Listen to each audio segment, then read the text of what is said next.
बिस्मिल्लाहिर्रहमानिर्रहीम अस्सलामुअलैकुम वरहमतुल्लाहि वबरकातुहू। उम्मीद है दोस्तों आप सब खैर व आफियत से होंगे।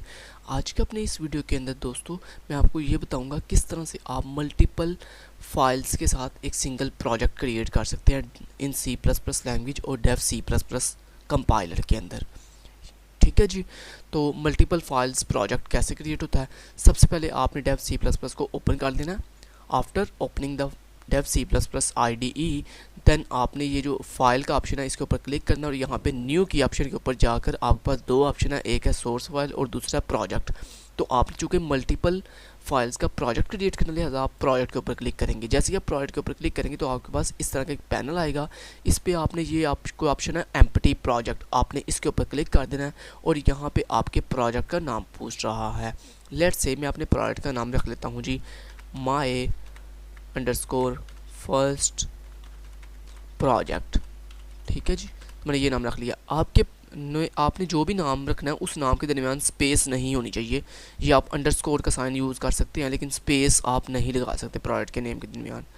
उसके बाद आपने यहाँ से ओके कर देना है और ये आपसे पूछ रहा है आपने प्रोजेक्ट अपना कहाँ पे सेव करना है। तो मैं यहाँ पे इसी वीडियोज़ वाले फोल्डर में सेव कर लेता हूँ। तो यहाँ पे आपने जस्ट सेव के ऊपर क्लिक कर देना। तो दोस्तों ये आपका प्रोजेक्ट जो है ये देखें my_first_ प्रोजेक्ट के नाम से आपका प्रोजेक्ट क्रिएट हो चुका है। आपने क्या करना है, ये प्लस का आइकन साइड पे बना हुआ है, आपने ये प्रोजेक्ट के नेम के लेफ्ट साइड पे प्लस का आइकन है, आपने इसके ऊपर क्लिक करना है। जैसे आप इसके ऊपर क्लिक करेंगे तो ये देखें ये एक फाइल बन के आ गई है जिसका नाम है untitled2।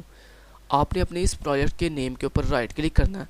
जैसे आप राइट क्लिक करेंगे तो यहाँ पे आपको ऑप्शन मिलेगी न्यू फाइल। आपने न्यू फाइल एक क्रिएट कर लेनी है। उसके बाद अगेन आपने एक दफ़ा फिर अपने प्रोजेक्ट के नेम के ऊपर राइट क्लिक करना है और यहाँ पे न्यू फाइल के ऊपर क्लिक कर देना है। तो आपके पास कितनी फाइल बन गई हैं, 3, 1, 2 और 3। ठीक है, ये 3 फाइल्स आपने क्रिएट कर लेनी है। जब आपने 3 फाइल्स बना लेनी है तो आपने सिंपली क्या करना है, आपने अपनी फर्स्ट फाइल को जो है यहाँ पे सेव करना है। Ctrl+S दबा दें तो Ctrl+S दबाएंगे तो ये फर्स्ट फाइल जो है वो सेव होने लग गया है। आपने इस फाइल को उसी जगह पे सेव करना है जहाँ पे आपने अपना ये प्रोजेक्ट आपने सेव किया है। तो मैंने इसी जगह पे वीडियोज़ वाली जगह पे सेव किया प्रोजेक्ट, तो इसी जगह पे मैं अपनी इस फर्स्ट फाइल को जो है सेव करूँगा। अब आपने अपनी इस फर्स्ट फाइल का नाम रखना है main.cpp। जैसे नाम बता रहा हूँ वैसे ही नेम रखना है, main.cpp। ये नेम रख के आपने फर्स्ट फाइल को सेव कर देना। देन आपने दूसरी फाइल के ऊपर आना है, इसके ऊपर ऐसे क्लिक करना दूसरी फाइल के ऊपर। अब इसको सेव करना है Ctrl+S के साथ और आपने यहाँ पे इसका नाम रख लेना है जो भी आपने इसका नाम रखना है। लेट्स से कुछ भी आप नाम रख सकते हैं इस फाइल का। जो पहली फाइल है मेन वाली, इसका तो नाम यही आपने रखना है main.cpp जो मैंने रखा था।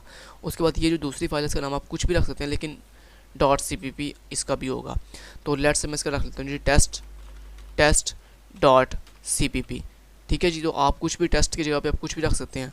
उसके बाद आपने ऐसे सेव कर देना इसको। उसके बाद देन आपने तीसरी फाइल पे आना है और इसको भी Ctrl+S के साथ सेव कर देना है और इसका वही नाम रखना है जो आपने ये यहाँ पे नाम रखा, जो दूसरी फाइल का नाम रखा था ना test.cpp, सेम यही नाम रखना लेकिन .cpp नहीं लगाना, नाम सेम वही होगा। तो मेरा नाम क्या जी टेस्ट, आगे .h लगाना है आपने, .h। उसका नाम क्या था test.cpp, इसका नाम test. नाम दोनों का सेम है लेकिन उसकी एक्सटेंशन थी .cpp, इसकी .h। .h लगाने के बाद आपने इसको सेव कर लेना। तो देन आपकी तीनों फाइल्स सेव हो चुकी हैं। देखें main.cpp, test.cpp और test.h। अब आपकी ये जो फाइल है ना ये हेडर फाइल .h वाली, आपने इस फाइल के ऊपर आना है और यहाँ पे आके अब अपने कोड स्टार्ट करना है। तो यहाँ पे मैं थोड़ा फ़ॉन्ट साइज़ इंक्रीज़ कर देता हूँ आपकी आसानी के लिए। ओके जी, तो यहाँ पे दोस्तों आपने क्या लिखना है, सबसे पहले आपने .h वाली अपनी फ़ाइल के ऊपर आना है और यहाँ पे आके लिखना है #if_n_def। ये लिख के आपने स्पेस देनी है। अब इसका क्या मतलब है, इसका मतलब ये है कि इफ़ n का मतलब है नॉट और डेफ का मतलब है डिफाइन। आप कह रहे हो इफ़ नॉट डिफाइन, अगर ये डिफाइन नहीं है तो इसे डिफाइन करो। क्या डिफाइन करना है दोस्तों, उसके लिए आपने ये जो आप अपनी फाइल का नाम रखा ना, ये जो भी आपने नाम रखा है टेस्ट, ठीक है, मैंने दोनों फाइल का नाम टेस्ट रखा है, आपने यही नाम यहाँ पे कैपिटल में लिखना है। तो टेस्ट आगे अंडरस्कोर लगा के आपने कैपिटल में h लिख देना। ठीक है जी, तो ये h तो साथ लिखा जाएगा लेकिन यहाँ पे ये अंडरस्कोर से पहले ये जो वो नाम है जो आपकी यहाँ पे फाइल का आपने नेम रखा था। ठीक है, यहाँ पे अपनी दोनों फाइल का नाम आपने टेस्ट रखा था, मैंने टेस्ट रख लिया। आपने कुछ और रखा होगा तो यहाँ पे आपने वही नाम दे के आगे _h लगा देना। उसके बाद देन आपने लिखना है #define। ठीक है, और उसके बाद अगेन यही नाम आपने देना है अपनी फाइल का test_h। ठीक है जी, ये करने के बाद उसके बाद आपने सिंपली लिख लेना है हैश एंड इफ़, ठीक है, ये लिख लेना आपने, ठीक है जी। ये लिखने के बाद आपने यहाँ पे दरमियान में, अब इसके दरमियान में अपने कोड लिखना है। तो वो जो भी आपकी क्लासेस हैं, यानी जो आपने प्रोजेक्ट के अंदर क्लासेस जितनी भी बनानी है, वो तमाम क्लासेस को आपने यहाँ पे क्या कर लेना है, डिक्लेयर कर देना है, ठीक है जी। तो पहली मेरी क्लास होगी जी स्टूडेंट नाम से, तो मैंने कहा जी मेरी स्टूडेंट नाम से क्लास है, ठीक है। और इस क्लास के लास्ट पे सेमीकोलन, और इस क्लास के अंदर दोस्तों अपनी चीज़ें जो भी आपने फंक्शंस बनाने हैं ना, वो फंक्शन जस्ट आपने डिक्लेयर करने हैं, डिफाइन नहीं करना है, ठीक है जी। तो जो भी आपने वेरिएबल बनाने हैं वो वेरिएबल जल्दी से बना लें। तो लेट्स से मैंने प्राइवेट एक्सेस स्पेसिफायर के अंदर मैंने कहा जी एक मेरा वेरिएबल है इंट, मैंने कहा जी इंट आईडी के नाम से, और देन दूसरा है जी स्ट्रिंग नेम के नाम से, ठीक है जी। उसके बाद पब्लिक एक्सेस स्पेसिफायर के अंदर मैंने कंस्ट्रक्टर बना लिया स्टूडेंट नाम से, और इसको जस्ट यहाँ पे डिफाइन करना था, बस आपने ऐसे करके छोड़ देना, यानी चीज़ें थोड़ी डिक्लेयर करना था। मैंने आपको अभी भी बताया सारे जो भी कंस्ट्रक्टर डिस्ट्रक्टर फंक्शन सारे जस्ट आपने डिक्लेयर करने हैं, डिफाइन नहीं करने। उसके बाद आपने जो भी फंक्शन बनाना, लेट्स से मैंने लिखता हूँ जी सेट डाटा, ठीक है जी, ये एक फंक्शन है। उसके बाद मैंने कहा वाइड गेट डाटा, ठीक है, ये एक फंक्शन है। इसी तरह अगर आपने एक और क्लास बनानी है तो वो क्लास भी ऐसे ही आप डिक्लेयर करेंगे, लेट्स से टीचर नाम से, TEACH, या टीचर के नाम से आपने बना लिया क्लास, ठीक है। और यहाँ पे आपने प्राइवेट के अंदर लिख दिया जी प्राइवेट, और प्राइवेट के अंदर आपने लिखा इंट आईडी टीचर की, और टीचर की फ्लॉट सैलरी, ठीक है जी, ये आपने बना दिया। उसके बाद पब्लिक एक्सेस स्पेसिफायर के अंदर आपने फंक्शन जो है वो डिक्लेयर करें आप। तो फंक्शन जस्ट डिक्लेयर करने हैं, तो पहले मैं TEACH टीचर का जो है वो कंस्ट्रक्टर डिक्लेयर कर देता हूँ, फिर वाइड सेट डाटा, ठीक है जी, और उसके बाद फिर wide gate data. Gate data क्या करेगा, हमें वैल्यू ये जो हमारे क्लास के ये जो वेरिएबल्स हैं इनकी वैल्यू स्क्रीन पे डिस्प्ले करेगा, और सेट डाटा क्या करेगा, ये हमारी इन वेरिएबल्स की वैल्यू को सेट करेगा, ठीक है जी। गेट डाटा, ठीक है जी, ले जी आपने इतना कर लिया। तो ये क्लासेस आपने जितने भी, अब आपने और भी क्लासेस अगर डिफाइन करनी है, डिक्लेयर करनी है, तो वो आप यहाँ पे इजीली कर सकते हैं, चाहे 10 15 20 जितनी मर्जी कर लें। सेम तरीका यही होगा जैसे मैंने अभी आपको करके दिखाया कि उनके अंदर जाके उसके वेरिएबल बना लेने हैं, और उसके बाद उनके जस्ट जितने भी आपने कंस्ट्रक्टर फंक्शन जो कुछ बनाना है जस्ट ऐसे डिक्लेयर करना है, ठीक है, डिफाइन नहीं करना। अब इनको डिफाइन कहाँ भी करना है वो मैं आपको बताता हूँ। तो ये जो आपने test.cpp फाइल बनाई है दूसरी, इस पर आप आ जाए, ठीक है, test.cpp।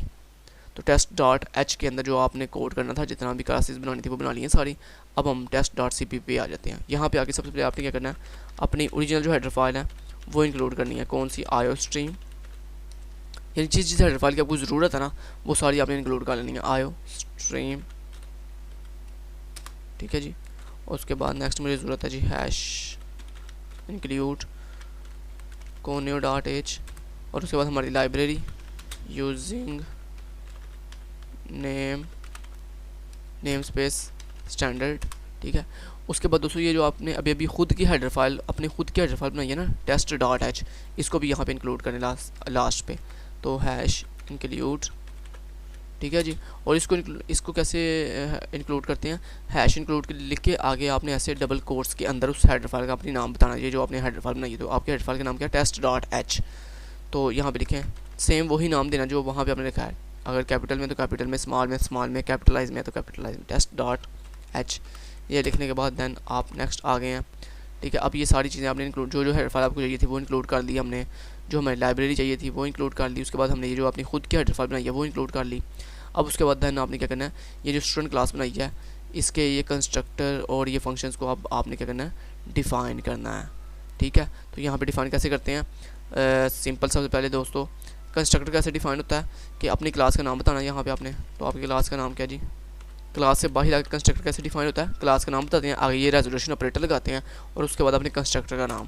तो मेरे कंस्ट्रक्टर का नाम स्टूडेंट या आगे राउंड ब्रेसेस के बाद ये बॉडी, और इस बॉडी के अंदर हमारे जो स्टूडेंट क्लास के अंदर वेरिएबल थे उनको इनिशियलाइज में कर दूंगा। तो आईडी और नेम था, तो यहाँ मैंने कहा जी आईडी इक्वल कर दो 0 के एंड नेम इक्वल कर दो एम्प्टी के, ठीक है जी। उसके बाद हमारे पास नेक्स्ट सेट डाटा फंक्शन है।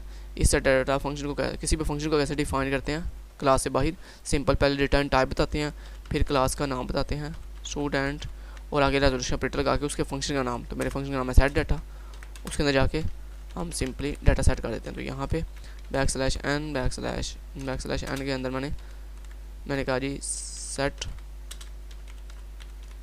स्टूडेंट डाटा, ठीक है जी, ये मैंने ऊपर हेडिंग दे दी। और उसके बाद मैंने यहाँ पे स्टूडेंट का डाटा सेट करने के लिए यहाँ पे वैल्यू ले लेता हूँ। तो मैं यहाँ पे कहता हूँ जी एंटर, मैं कहता हूँ जी स्टूडेंट आईडी, ठीक है जी, और यहाँ पे सी इन वो आईडी वाले वेरिएबल में ले लेनी है। उसके बाद सी आउट और \n और यहाँ मैंने क्या दिया जी एंटर स्टूडेंट नेम, और वो किस में आ जाएगा सी इन नेम वाले वेरिएबल में, ठीक है जी। उसके बाद ये सेट हमने वैल्यू सेट कर दी। अब हमने वैल्यूज गेट करनी है, तो उसके लिए रिटर्न टाइप वाइड, क्लास का नाम स्टूडेंट, आगे रेजोल्यूशन ऑपरेटर और गेट डाटा फंक्शन है, उसके अंदर जाके डाटा डिफाइन कर दिया। तो उसके लिए सी आउट \n और यहाँ पे क्या दिया जी गेट स्टूडेंट डाटा, ठीक है जी। और उसके बाद \n यहाँ पे क्या दिया जी हमने स्टूडेंट और आईडी, और यहाँ पे वो किस में पड़ी हुई है आईडी वाले वेरिएबल में। उसके बाद सी आउट कर दिया, सी आउट \n और यहाँ पे क्या दिया जी स्टूडेंट नेम आ गया, ठीक है जी, और वो किस में है नेम वाले वेरिएबल में। लें जी आपका इतना काम हो गया। उसके बाद इसी तरह अब आपने टीचर के लिए भी ऐसे ही करना है। तो टीचर वाली अब क्लास शुरू हो जाएगी। स्टूडेंट वाली क्लास के हमने सारे फंक्शन डिफाइन कर दिए। अब टीचर वाली क्लास का नाम क्या जी टीचर, और उसके अंदर हमारा टीचर नाम का कंस्ट्रक्टर है। सबसे पहले उसको कर लेते हैं जी। उसके अंदर जी आईडी इक्वल टू 0 और salary equal to 0, floating value है तो 0.0, तो फ्लोटिंग वैल्यू को ऐसे हम डिफाइन करते हैं। उसके बाद क्या है जी हमारे पास सेट डाटा और गेट डाटा। तो उसके लिए सबसे पहले रिटर्न टाइप और उसके बाद टीचर के अंदर रेजोल्यूशन ऑपरेटर और उसके लिए सेट डाटा। अब सेट डाटा के अंदर ये जो स्टूडेंट वाला हमने सेट डाटा किया, इसका कोड ही कॉपी कर लेते हैं और इससे थोड़ी चेंजिंग कर लेते हैं। इसके कोड को ही कॉपी करते हैं और यहाँ पे टीचर के अंदर आके पेस्ट कर देते हैं। अब यहाँ पे सेट टीचर डाटा, ठीक है जी, सेट टीचर डाटा, और यहाँ पे भी टीचर आईडी आ जाएगा, टीचर आईडी, और यहाँ पे टीचर सैलरी टीचर सैलरी, और यहाँ पे आईडी वाला वेरिएबल में स्टोर हो जाएगी, ठीक है, सैलरी वाले वेरिएबल में स्टोर हो जाएगी। तो यहाँ पे एंटर टीचर सैलरी किस में आ जाएगी सैलरी वाले वेरिएबल में, ठीक है। तो ये हमने डाटा सेट कर दिया।